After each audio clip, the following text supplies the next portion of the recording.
لا، انا النهارده عايزه اوريكي الفطير المشلتت وازاي تقدري تعمليه في البيت بعجينه من غير العجان.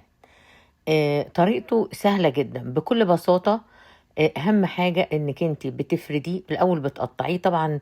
هو عشان الفيديو بتاعه كبير جدا فانا هعمله على كذا جزء، يعني يعتبر هوريكي كل حاجه ببساطه يعني.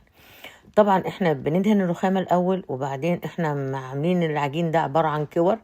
بنجيب الكورة ونفردها على الرخامة، وندهنها سمنة. لازم تدهنيها سمنة او زيت او سمنة على زيت او زبدة. طبعا دي الزبدة اللي احنا عملناها هنا في البيت، هي اللي انا بعمل بيها الفطير. وبعدين بنيجي بقى شايفها بنفردها في منتهى السهولة، لان لازم تكون اتعجنت وانت بتعجنيها حاسة بيها ان هي بتمط زي الاستك كده. فبتيجي بقى تدخلي كل واحدة في واحدة. ده وطبعا الفرن، طريقة التسوية، الفرن يكون على أعلى درجة من الحرارة.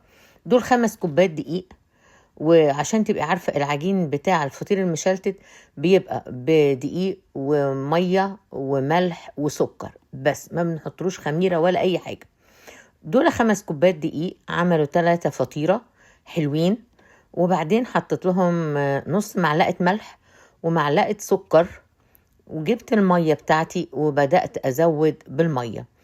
ال5 كوبايات بياخدوا حوالي كوبايتين، والكوباية التالتة خليها جنبك، ما بياخدش منها غير حوالي ربع الكوباية أو نص الكوباية.